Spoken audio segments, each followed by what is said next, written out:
Okay, so today we're going to break down the spiral strangle or spiral choke. One of the techniques which most people don't even know it exists, but it's a super effective technique. Not just because it's a super effective technique, but also because nobody knows it exists, so it's even easier to do. And when I say nobody, I really mean nobody. Like if you go to any gym and try this out, even under a coach, doesn't matter if he's a blue belt or black belt, probably doesn't know it's coming.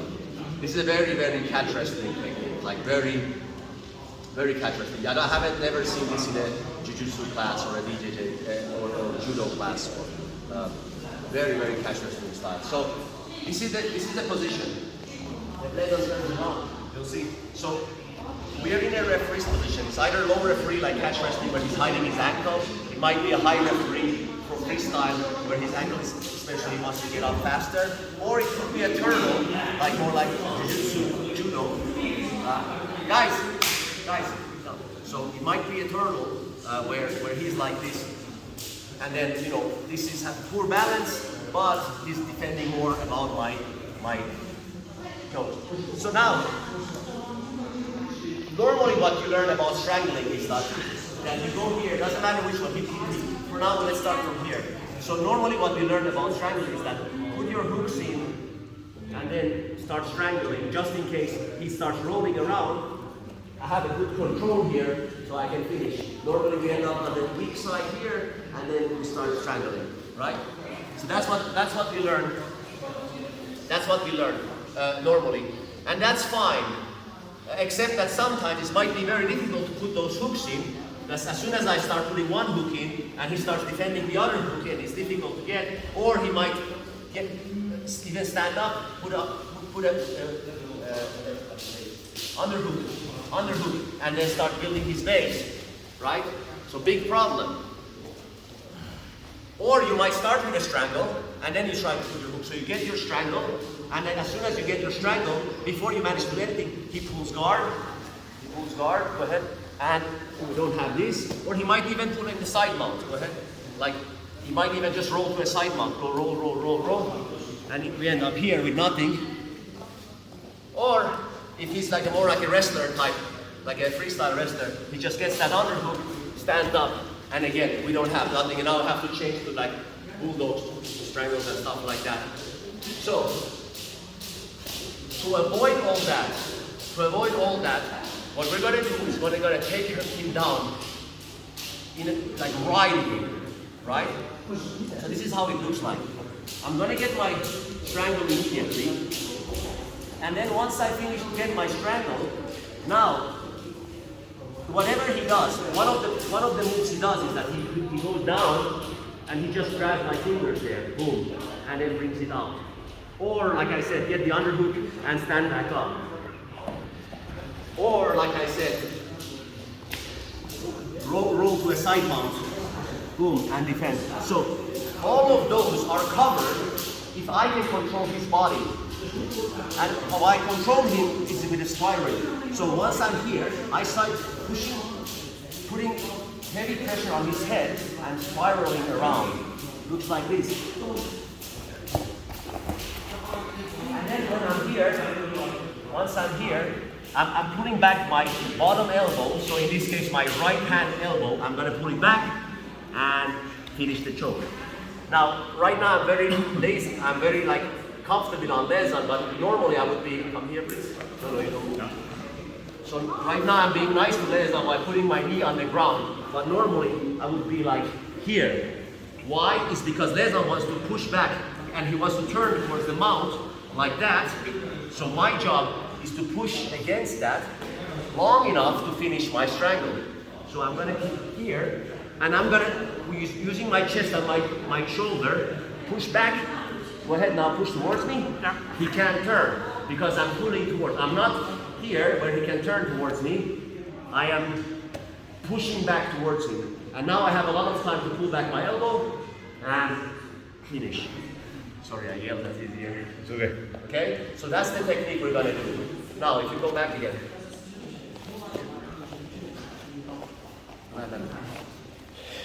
So, Let's now practice the mechanics of it. So the first things first, we want to get the proper strangle. So we're going to go in and we're going to get this all the way to his back muscles here. Not on the shoulder, not on the elbow, not on the shoulder. It's like all the way here. This is called the sleeper hold in wrestling. Here. I can finish this with one hand, basically by just doing this. Right? That's a one-hand strangle. I just put it here and I'm putting my head out and I'm squeezing. I can finish. This is called a sleeper hold. So I want to first get to my sleeper hold before anything else. I'm not going to be here. Next, I want this hand to come and help his brother. So the problem with many people do is they bring it from here and they catch it. Every time I bring from here, they catch, or they might be like doing like this and they think you can still, but you can still catch it with that or with the other one. So what I really want to do is I want to bring it from between his back here. Because once I bring it from his back, there's no way he can catch. By the time he's here, I can just roll my shoulder and then get my hand. And now to make it even more deeper, I bring my shoulder down so it goes even more deeper before I finish. Right? So it looks like this. One, get here, bam. Two, defend it with your chin. Now get it? It's defended with my chin from this side and with my shoulder from the other side. Now I bring this hand from here, he can't catch, and open and lock. Okay, once it's here, it's not deep enough. He can still, with his shoulder, push my hand and break it. So I'm gonna bring this elbow here, down here, like this. So now it goes very deep. It's very deep. Okay, and now it's finished. I don't want to finish here because again, he has a lot of escape routes. So I start spiraling. Spiral, spiral, spiral, spiral. And stop. And then once it's here, I'm using my back leg here to push back and pull back my elbow. And you get your tap. Super effective. You'll see Prochazka doing this against Glover Texeira. And Glover was trying to peel those fingers. So this was the situation. Glover was turtling. He got the strangle here. And Glover tried to reach those for those fingers. But as soon as I start spiraling down, his hands go up. And I can just finish here. Sorry, he was tapping, the camera didn't see. Okay? Now, the last problem is how to get the first hand, right? The most difficult part is actually getting this hand all the way here. Because once this is here, everything else is easy. There's no way he can stop any of that. But getting this one, it might be difficult because every time I come, he might stop it with his head, right? Both sides his head, or with his fingers, either with this hand or with the opposite hand. So all of that is super difficult. Biggest issue is of course the head. Because the hands, if I have a proper ride on this guy, he can't really use his hand. If I have a proper ride, bring that hand up, I just push and he breaks his posture. If he brings the other hand up, I pull and I break his posture. So normally he doesn't want to use his hand. Now, what if he goes to like a turtle position, like that, and now he has the hands with the, but remember, if he has this one, I can always wrist ride. I can wrist ride. So once I get a wrist ride and I break him down, I can always go to a neck turret wrist ride position, and now it's even worse for him. He can't really move. So being in a turtle or being in a referee's position doesn't really help as long as I have a proper ride, because he can't use his hand. But what they often do is they use their head. So just using his head, he doesn't allow me to go in, right? So what to do? And now we got it on to that really nasty strangle, choke, neck lock, and a face lock combination, which I just call yes please. So I'm trying to do this, and he doesn't allow me, so I'm just going to do a yes please. It's basically like cross face and shoulder. Now he has a neck lock, I go in, and I get it. Now he's tapping, or he's so super nasty, and I start spiraling, he taps immediately. So let me show you what I'm doing first. Sit down, please. So I'll show you first the four different. First the strangle. The strangle is here, where my elbow is aligned with his chin. That's the strangle, right? This doesn't hurt Rezan too much. That doesn't hurt too much, right? Yeah. It's just like a carotid arteries. Yeah, falling asleep. Then there's the choke, which attacks the windpipe, right? The trachea, which basically is same movement, but in this case, instead of aligning my elbow, I'm going to pull back my elbow and basically use my cutting bone to cut through his throat. So here, this one is nasty because it's cutting the throat. Now those ones are nasty in of it itself, but on top of that, I'm going to put a face lock. That's a face lock, breaking this chin bone. What do you call this? Cheekbone. Cheekbone. And I'm also putting a neck lock. This is the neck lock. That's the neck lock where he's looking away, looking to this side, and I'm putting his head to his chest. There. Now all together, those four all together, strangle, choke, face lock, and neck lock look like this. Cross face, keep your elbow up, and grab the sleeper hold on the back side. Once my elbow is grabbed, so once my sleeper hold is on, I'm going to bring this elbow down. So now his head is permanently turned this way. Then I bring the other hand from here, make a fist. Don't leave it like this, because if you leave it like this, you can grab your fingers, right? But if I have a fist, there is no fingers to be grabbed. So once it's there, I roll and I lock. Now you see his left hand is tapping on it because this is the neck lock, this is the face lock, this is the choke, and I can't. It hurts. So this is the choke, and there was a strangle as well. So again, palm, sleeper hold, elbow is up. Once the sleeper hold is locked, put the elbow down. Bring the other hand from behind, load and lock. Bring it a little bit lower so it becomes more deeper. So my elbow goes down so it becomes deeper. And now you see his neck is turned.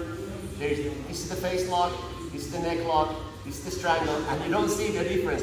Yes, I can feel the difference, but you don't see it there. And then there's also the strangle is here, right? So now if I do all together, all four together, that's all four together. He feels everything. He doesn't even know which one he's tapping to. Right? I feel like everything at once. Yeah, it hurts. It hurts here, here, and then here, and like also just passing out.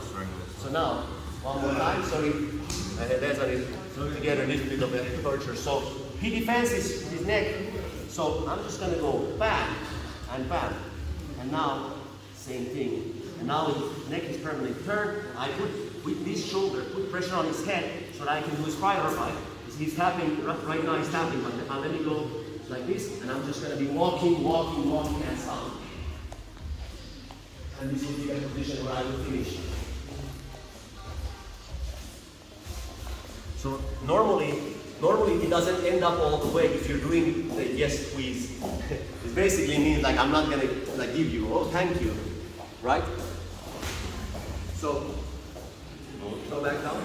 Now, how can he stop that? How can he stop this like combination lock?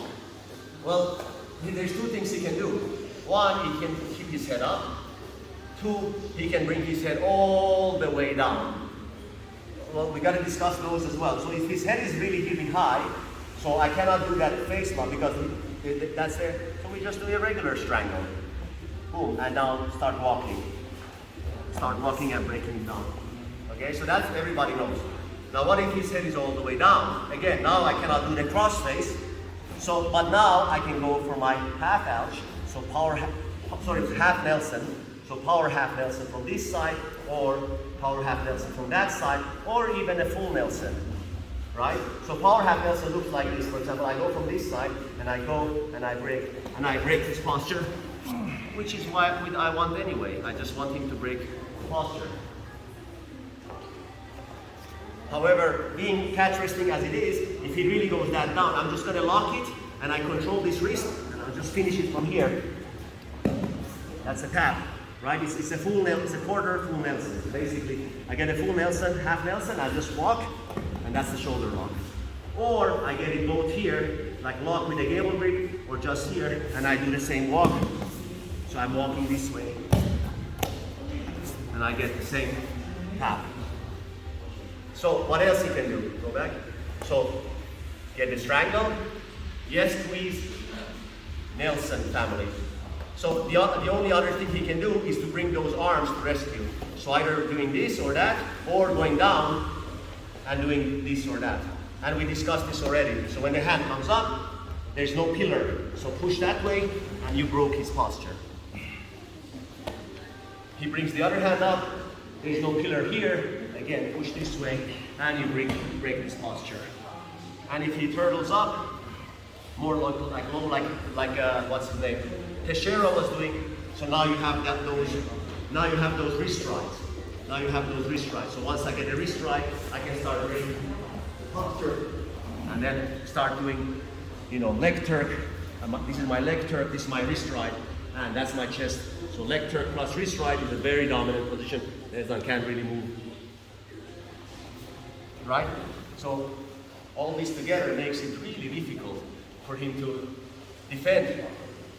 And remember guys, the point is not to strangle him. The point is to break his posture. But he doesn't allow us to break his posture, which opens up the strangulation and the neck locks and everything. And then when he tries to defend the neck lock and the strangulations, then we again allow us to break his posture and then put him on his back. Pin him down, and then you can start striking, or however you want. Okay? I think that's it.